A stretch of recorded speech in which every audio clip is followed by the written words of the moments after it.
आज की इस वीडियो में हम लोग बात करने वाले हैं काउंट सीरीज के पार्ट 2 के बारे में, जिसमें हम लोग कवर करेंगे काउंटिफ और काउंटिफएस और इनके बीच के डिफरेंस को भी जानेंगे। और अगर आपने इससे पहले वाली वीडियो काउंट सीरीज के ऊपर नहीं देखी है तो आप उसे जरूर चेकआउट करें, जिसमें हम लोगों ने काउंट ए और काउंट ब्लैंक के बारे में बात किया हुआ है। So hey guys, this is Amit और शुरू करते हैं अपने सबसे पहले फंक्शन काउंटिफ से। तो जैसा कि हम अपने स्क्रीन पर आ चुके हैं, यहाँ पर मैंने कुछ डेटा बना के रखा हुआ है।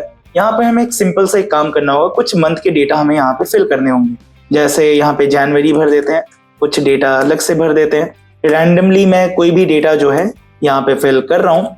इस तरीके से मैंने यहाँ पे कुछ डेटा फिल कर दिया है। अब यहाँ पर हमें काउंटिफ फंक्शन लगाना होगा। तो काउंटिफ फंक्शन एक्चुअल में करता क्या है कि आपके सिंगल रेंज और सिंगल क्राइटेरिया के बिहाफ पे वर्क करता है। जैसे मान लेते हैं कि ये पूरी लिस्ट जो हमारे पास बनी हुई है, इस पूरे लिस्ट में मुझे ये जानना है कि टोटल मंथ में, यानी कि जो मंथ का डेटा बना हुआ है उसमें मुझे जानना है कि टोटल जनवरी है कितने, यानी कि मुझे काउंटिंग करके मुझे जनवरी के डेटा निकालने होंगे। इसी तरीके से आपके पास कई डेटा हो सकते हैं जिसमें एम्प्लॉयज के डेटा होंगी और आप ये काउंट करना चाहते हैं कि टोटल एचआर कितने हैं आपकी कंपनी में, या फिर आपकी कंपनी में कितने मैनेजर्स हैं, एटसेट्रा। तो इन सब जगहों पे आप काउंटिफ फंक्शन का यूज कर सकते हैं। तो चलिए जानते हैं यहाँ पे फंक्शन का यूज हम कैसे करेंगे। यहाँ पे हेडिंग को हम बदल देते हैं, यहाँ पे काउंटिफ कर देते हैं, आपके लिए इजी होगा समझने के लिए। तो चलिए यहाँ पे काउंटिफ फंक्शन लगाने के लिए सबसे पहले लगाएंगे हम इक्वल, देन फंक्शन का नाम जो कि है काउंटिफ, ब्रैकेट ओपन। अब यहाँ पे देखिए रेंज बोल रहा है, एंड देन क्राइटेरिया। तो रेंज के लिए हमें क्या करना होगा, ये जो मंथ का पूरा डेटा है यही हमारे लिए रेंज होगा, यानी कि इस पूरे डेटा का हम यहाँ पे सिलेक्शन कर लेंगे और इसी के साथ यहाँ पे हम कॉमा लगाने के बाद क्राइटेरिया का सिलेक्शन करेंगे। तो क्राइटेरिया के लिए यहाँ पर हम क्लिक कर देंगे एंड देन ब्रैकेट क्लोज। यहाँ पे मैं आपको क्लियर कर देता हूँ फिर से, ये वाला डेटा आपका रेंज होगा और वहीं पे ये डेटा जहाँ पे आपको सिलेक्शन करना है ये आपके लिए क्राइटेरिया होगा। इसके बाद आपको सिंपल एंटर कर देना है। जैसे यहाँ पे आपका आंसर 0 आ जाएगा, बस आपको यहाँ पे मंथ लिखना है। जैसे कि मैंने लिखा जनवरी, तो यहाँ पे टोटल काउंट करके आपको बता दिया कि इस शीट में टोटल जनवरी कितने हैं। तो ये रहे मेरे पास 3 डेटा। अगर एक भी डेटा मैं यहाँ पे बढ़ा देता हूँ और यहाँ पे मैच कर देता हूँ जैन, तो अब आप देख सकते हैं कि ये अपने आप में 4 हो गया। अगर मैं कोई डेटा यहाँ पे चेंज कर देता हूँ, जैसे अप्रैल लिख देता हूँ और यहाँ पे मंथ भी चलिए चेंज कर देते हैं, अप्रैल कर देते हैं, तो देखिए आंसर में यहाँ पे 3 आ रहा है। उसी तरीके से यहाँ पे आप मार्च या बाकी जो भी मंथ आप सर्च करना चाहते हैं इजिली यहाँ पर कर सकते हैं। तो इसी तरीके से हमारा काफी समय बच सकता है अपने डेटा को यहाँ पे काउंट करने में। चलिए अब बात करते हैं अपने अगले फंक्शन यानी कि काउंटिफएस के बारे में। और काउंटिफएस फंक्शन आपके मल्टीपल रेंज और मल्टीपल क्राइटेरिया के बिहाफ पे वर्क करता है। तो चलिए इसको भी जान लेते हैं। तो यहाँ पर आप देख सकते हैं कि मैंने एक डेटा शीट यहाँ पे बना के रखी हुई है।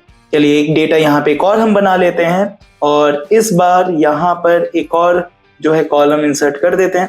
यहाँ पे फंक्शन का नाम मैं लिख देता हूँ काउंटिफएस और पूरे डेटा को सिलेक्ट करके सबकी जो विड्थ है उसे एडजस्ट कर देते हैं। इस तरीके से यहाँ पर मेरा डेटा जो है कंप्लीट होता है। काउंटिफ में हम लोगों ने जो मंथ के डेटा लिए हुए थे, इन डेटा को हम लोग कॉपी कर लेते हैं और यहाँ पे इसे सिंपली पेस्ट कर देते हैं। चलिए अब यहाँ पे हम लोग प्रोडक्ट भर देते हैं। जैसे कि मैंने लिख दिया पेट्रोल, बुक्स, टॉय भर देते हैं यहाँ पर। फिर यहाँ पे किसी और डेटा को भी भर देते हैं जैसे कि डीजल, और इन्हीं डेटा को हम ड्रैग करके रिपीट कर देंगे। चलिए यहाँ पे कुछ ब्रांच के नाम भी भर देते हैं जैसे कि पुणे, गोवा, यहाँ पर भर देते हैं पटना, और इनको भी हम कर देंगे ड्रैग। तो जैसा कि यहाँ पे हमारा डेटा बन चुका है और थोड़ा सा मैं इसे ड्रैग कर देता हूँ ताकि यहाँ पे मैं अपना फंक्शन जो है लिख सकूं। तो काउंटिफएस फंक्शन लगाने के लिए सबसे पहले इक्वल का साइन लगेगा। काउंटिफएस यहाँ पे फंक्शन का नाम हो जाएगा आपका। तो यहाँ पे आप देख सकते हैं कि रेंज 1 क्राइटेरिया 1, रेंज 2 क्राइटेरिया 2, इसी तरीके से आपके डेटा बनते चले जाएंगे। तो जैसा कि यहाँ पे हम समझ सकते हैं कि रेंज 1 और क्राइटेरिया 1 यानी कि रेंज और क्राइटेरिया का आपका पेयर बनेगा। तो जैसा कि इस शीट में मैं यहाँ पे मंथ, प्रोडक्ट और ब्रांच पे वर्क कर रहा हूँ, तो सबसे पहले रेंज का सिलेक्शन करेंगे। तो ये जो जनवरी से लेके मई तक का जो डेटा है इसे मैंने सिलेक्ट किया, ये मेरे लिए रेंज 1 हो जाएगा। ठीक इसी मंथ का हम यहाँ पे क्राइटेरिया सिलेक्शन कर लेंगे। ठीक इसी प्रकार से रेंज 2 जो कि हमारा प्रोडक्ट है इसे हम सिलेक्ट कर लेंगे एंड देन यहाँ पे प्रोडक्ट का आप यहाँ पे सिलेक्शन कर लेंगे क्राइटेरिया। फिर यहाँ पे रेंज 3 जो कि हमारा ब्रांच है इसे हम सिलेक्ट कर लेंगे एंड देन ब्रांच का यहाँ पर आप सिलेक्शन कर लेंगे किस चीज का, तो क्राइटेरिया का। इतना होने के बाद आपको कर देना है bracket close and then enter. अब आप यहाँ पे इजिली चेक कर सकते हैं कि जनवरी में पेट्रोल की सेल यहाँ पे जो पुणे में हुई है वो कितने हैं। तो यहाँ पे आपको काउंट करके बता रहा है 1। चलिए देख लेते हैं, जैसे कि जनवरी पेट्रोल पुणे, इसके बाद आपको जनवरी तो मिल रहा है बट पेट्रोल और पुणे तो आपको नहीं मिल रहा है और ना ही इस वाले डेटा शीट में आपको मिल रहा है। चलिए अगर मान लीजिए इन्हीं दोनों डेटा को अगर मैं इस साइड लिख देता तो देखिए यहाँ पे काउंटिंग आपकी बढ़ रही है, क्योंकि यहाँ पे आपका डेटा शीट में डेटा इस प्रकार से लिखा हुआ है। अगर मैं ये जानना चाहता हूँ कि जनवरी में डीजल क्या गोवा में कोई सेल आउट हुई है, तो यहाँ पे देखिए 1 आपको बता रहा है। चलिए इस डेटा शीट में देख लेते हैं। तो ये रहा हमारे पास डेटा जो कि जनवरी में डीजल गोवा में कितनी सेल आउट हुई है वो यहाँ पर आपको बता दिया, यानी कि एक ही सेल हुई है। ये काउंट करके आपको टोटली बता देगा। तो इसी तरीके से आप मल्टीपल रेंज और मल्टीपल क्राइटेरिया पे इजिली वर्क कर सकते हैं। तो आज की वीडियो के लिए बस इतना ही। इसी के साथ हमारा काउंट सीरीज भी कंप्लीट होता है।